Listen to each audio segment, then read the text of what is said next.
Al-Andalus adalah sebutan umat Islam selama abad pertengahan untuk semenanjung Iberia. Saat masa keemasannya, wilayah mereka mencakup sebagian besar semenanjung Iberia dan sebagian kecil Prancis Selatan. Saat di bawah pemerintahan Kekhalifahan Cordoba, Al-Andalus menjadi pusat pembelajaran, dan kota Cordoba yang saat itu adalah kota terbesar di Eropa menjadi salah satu pusat budaya dan ekonomi terkemuka di seluruh cekungan Mediterania, Eropa, dan dunia Islam. Al-Andalus menjadi pusat pendidikan utama untuk Eropa dan negara sekitar Laut Mediterania, serta menjadi jalan untuk pertukaran budaya dan karya ilmiah antara dunia Islam dan Kristen.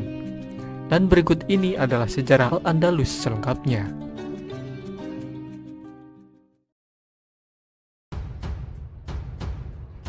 Saat masa kekhalifahan Umayyah dipimpin oleh Al-Walid I di tahun 711, seorang komandan yang bernama Tariq ibn Ziyad memimpin pasukan kecil yang terdiri dari orang-orang yang baru saja masuk Islam. Mereka mendarat di semenanjung Iberia, kemudian berkemah di kaki gunung yang selanjutnya dinamai menurut namanya, Jabal Tariq atau Gibraltar.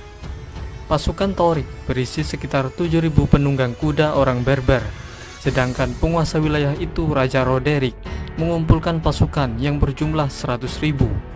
Namun sebagian besar pasukan tersebut tidak terlalu loyal pada Raja Roderick. Singkat cerita, Tariq akhirnya bisa memenangkan pertempuran yang menentukan ketika Roderick dikalahkan dan dibunuh pada tanggal 19 Juli di pertempuran Guadalete. Kemudian Tariq membagi pasukannya menjadi 4 divisi yang kemudian menaklukkan Cordoba di bawah komando Mughith al-Rumi. Begitu pula dengan Granada dan kota-kota lain. Sementara itu, Tariq tetap menjadi kepala divisi yang menaklukkan Toledo. Setelah itu, pasukan tersebut terus bergerak ke utara sampai ke Guadalajara dan Astorga, dan akhirnya sebagian besar semenanjung Iberia menjadi salah satu provinsi kekhalifahan Umayyah yang disebut Al-Andalus. Namun pada tahun-tahun setelah penaklukan, hubungan antara orang Arab dan Berber di Al-Andalus menjadi tegang karena terdapat perbedaan kasta di antara kedua etnis tersebut. Suatu ketika populasi etnis Berber jauh melebihi jumlah orang Arab di provinsi baru itu, dan kebanyakan orang Berber telah turut serta pada sebagian besar pertempuran, dan mereka juga diberi tugas yang lebih keras, misalnya menertibkan daerah-daerah yang bermasalah. Sampai pada tahun 729 Masehi, komandan Berber yang bernama Munus telah memberontak dan berhasil membentuk negara sendiri di Cerdanya untuk sementara waktu.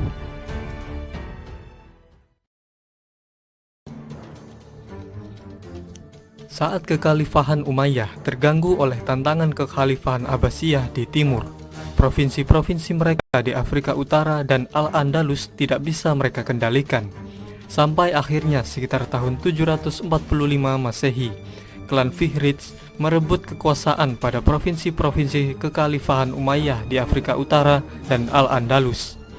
Kemudian kekuasaan wilayah tersebut dibagi dua oleh klan Fihriz, Abdul Ar-Rahman ibnu Habib al-Fihri di Ifriqiya dan Yusuf al-Fihri di Al-Andalus. Klan Fihriz bersukacita dengan runtuhnya Bani Umayyah di timur, dan mereka melakukan perundingan dengan Bani Abbasiyah dengan harapan mereka akan tetap diizinkan melanjutkan pemerintahan otonom mereka. Tapi Bani Abbasiyah menolak tawaran itu dan menuntut penyerahan wilayah. Karena tidak terima, kemudian klan Fihriz menyatakan kemerdekaannya dan mengundang sisa-sisa Bani Umayyah yang terguling untuk mengungsi di wilayah kekuasaan mereka. Tapi sekelompok orang yang kecewa dengan kepemimpinan klan Fihriz berkonspirasi dengan keturunan Bani Umayyah yang mengungsi untuk memberontak. Lalu di tahun 756 Masehi, pangeran dari Bani Umayyah yang bernama Abdul Ar-Rahman I menggulingkan Yusuf al-Fihri dan menyatakan dirinya sebagai emir dari Cordoba. Kemudian 1,5 abad berikutnya, keturunannya yang bernama Abdul Ar-Rahman III tidak hanya dengan cepat memulihkan kekuatan Umayyah di seluruh Andalusia, tetapi ia juga sanggup memperluasnya ke Afrika Utara bagian barat. Pada tahun 929, ia menyatakan dirinya sebagai khalifah dan mengangkat status Daratan Al-Andalus dari emirat menjadi sebuah kekhalifahan, yaitu kekhalifahan Cordoba.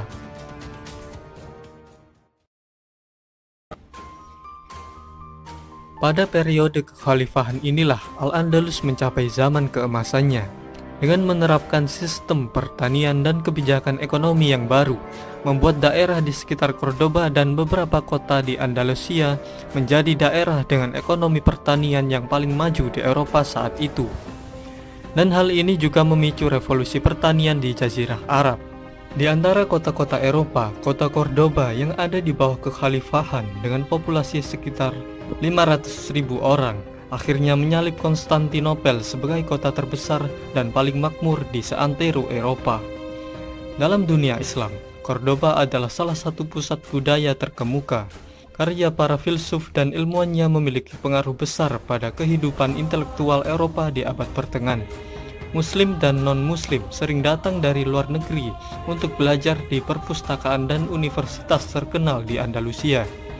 Salah satu ilmuwan barat yang terpengaruh oleh ilmuwan Andalusia adalah Michael Scott yang membawa karya Ibn Rus atau Averroes dan Ibn Sina atau Avicenna ke Italia.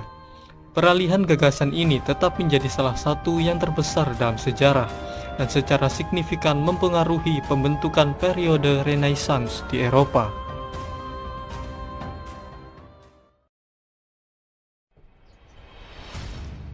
Memang kejayaan tidak akan bertahan untuk selamanya. Kini tibalah saat kekhalifahan Cordoba runtuh ketika terjadi perang sipil antara tahun 1009 dan 1013.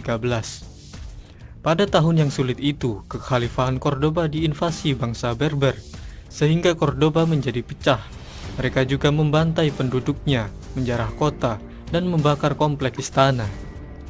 Dan di tahun 1031, Al-Andalus pecah menjadi sejumlah negara-negara kecil dan negara besar yang berpengaruh disebut Taifas.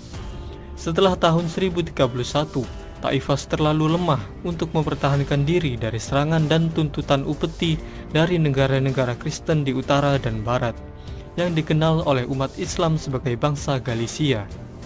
Akhirnya beberapa negara-negara pecahan kekhalifahan Cordoba itu ditaklukkan oleh bangsa Galicia, sehingga para raja Taifah yang masih merdeka mencari bantuan ke bangsa Berber di Afrika Utara, tapi mereka dicaplok juga oleh bangsa Berber. Dari pertengahan abad ke-13 hingga akhir abad ke-15, satu-satunya wilayah yang tersisa dari Al-Andalus adalah Emirat Granada yang menjadi benteng muslim terakhir di semenanjung Iberia.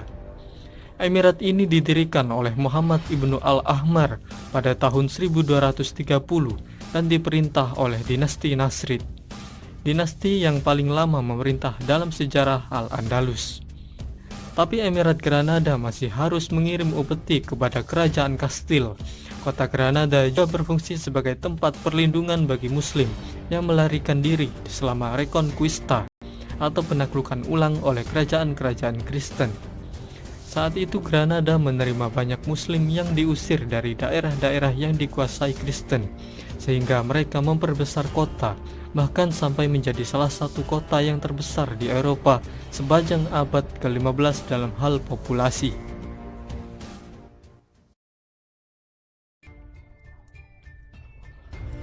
Pada tahun 1469, pernikahan Ferdinand dari Aragon dan Isabella dari Kastil menjadi tanda kalau Emirat Granada akan runtuh.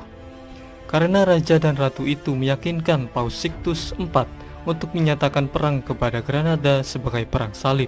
Lalu serangan pun dilancarkan, sampai akhirnya pada tanggal 2 Januari tahun 1492, setelah pengepungan yang panjang, Sultan terakhir dari Emirat Granada, Muhammad XII, menyerahkan kota beserta seluruh isinya. Kini umat Islam yang bermukim di kerajaan Kastil berjumlah 500 juta. Namun setelah musim gugur, 100.000 orang telah meninggal atau diperbudak, 200.000 orang beremigrasi, dan 200.000 orang tetap sebagai masyarakat minoritas. Banyak elit muslim termasuk Muhammad XII telah diberi area pegunungan Alpujarras sebagai kerajaan. Di tahun itu, kaum muslim di Granada masih diizinkan untuk terus mempraktikkan agama mereka. Tapi di tahun 1502, raja-raja Katolik memaksa semua muslim yang hidup di bawah kekuasaan Kastilia berpindah agama. Kemudian keturunan muslim menjadi sasaran pengusiran dari Spanyol antara tahun 1609 dan 1614. Akhirnya sekitar tahun 1727, setelah terjadinya tragedi penuntutan massa,